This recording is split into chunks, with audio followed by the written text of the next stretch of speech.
All right, guys, so Automatic Garage back today with this 2011 F250 6.7. I believe this has been in a video before. We did a complete fuel system on this truck and a DCR conversion at the same time. Trying to think if we've done anything else. I think that's the main thing. But it's here this time for cab isolators. So let me turn you around here and show you what we're going to put on it, which is the ultimate fix. So we got the S&B cab isolators here, and they are real nice. So these are silicone. They last probably forever. I mean, I don't know, they haven't been out that long, but I can guarantee you they're gonna last way, way longer than what's on here. And this is so much easier than doing it on a 6.0. Well, I guess it's really about the same as a 6.4, but it's a lot easier than a 6.0 because you're not pulling the carpet up on the inside and trim and all that. So. Hey Brian, what size socket are you using there? 15 millimeter. 15 millimeter. Do you have to have a lift to do this? Yes. No, you don't. No. We just raised it up so we could soak them with, I'll show you what we soaked. Just to make it easier, not that you're probably going to have any trouble with it. Spray up there around the top of the bolt best you can with some kind of penetrant. It'll help you out a little bit. Here's what you're taking out right here. Cab isolator bolt. And I'll just show you where they're all at. You probably already know, but this is the front one. This is the first one back from the front. You got your second one on the cab there. And lastly, right here, this is on a crew cab, of course. We're going to lower it back down on the floor, and then we're gonna put the lift arms. We only did this, like I said, to stand underneath it and make it easier to video, but we're gonna take these and go underneath the cab. We're gonna raise the cab up just a couple of inches, enough to squeeze the new isolators in. All right, so most come out just like this, no problem. Others do not. Just like this right here. And it's very much so in there. And we've tried yanking and pulling and tab on it, so. Now we're gonna go down to the floor and I'll show you our method for removing the ones that are stuck, because you'll probably run into this also, especially those front ones, because they're exposed to so much more water and dirt and debris being right there by the tire. Hey Brian. Hey. What are you doing? So we're using this to get the seized mounts What is out. this? Air chisel. Okay. Oh God, you made yourself look fantastic. Yeah, that's great. Anyway. I'm just walking it. Look at you. Man. Magic. I miss having you around. I love air tools. Hey Brian. Hey. Maybe this will help.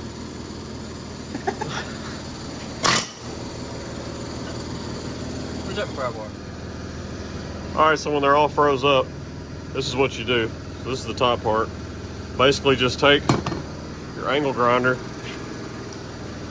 and you cut right around the lower portion, basically right above the washer, and then you can just take this and pull it out just like you normally would out of the top. So we got one more of these to do. The two front ones are the only ones we had trouble with on this one.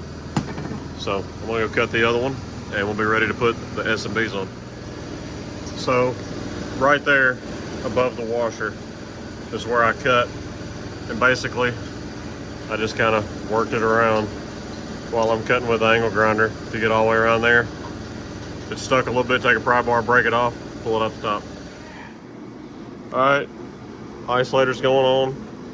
This is literally as simple as following the direction on this tag.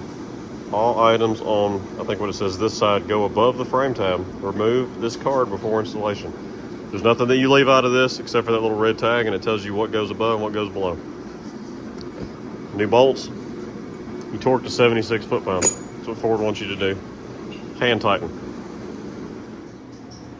All right, we're gonna set her down on the cab isolators, and then we're gonna go back under the frame, raise it back up, and we're gonna torque all of them just because it makes it that much easier standing underneath it instead of rolling underneath it. Hey Brian. Hey. What are you doing? Torquing. What are we torquing to?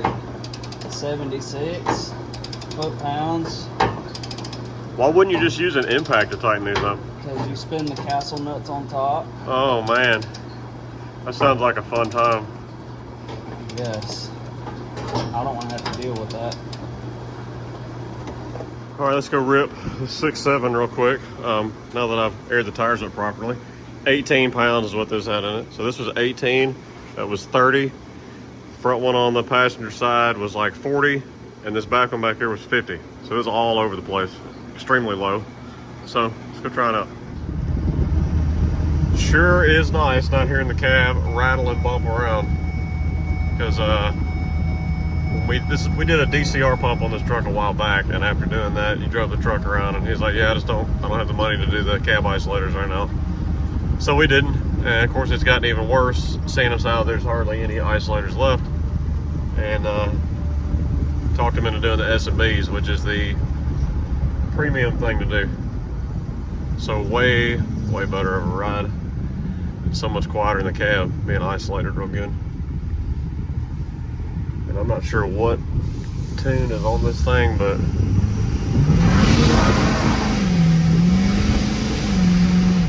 it's pretty hot. All right, guys, hope you enjoyed replacing the body mounts and the cab isolators on this 6.7. If you got all that rocking and knocking around and road noise and everything else that's miserable sounding when you're driving your truck, check them isolators out, probably need to be replaced. If you can afford to go with the S&B, it's the most premium, best riding, best sound quality you're gonna get out of your truck with those silicone mounts. I just think you can't beat them, and you're never gonna have to replace them again, more than likely.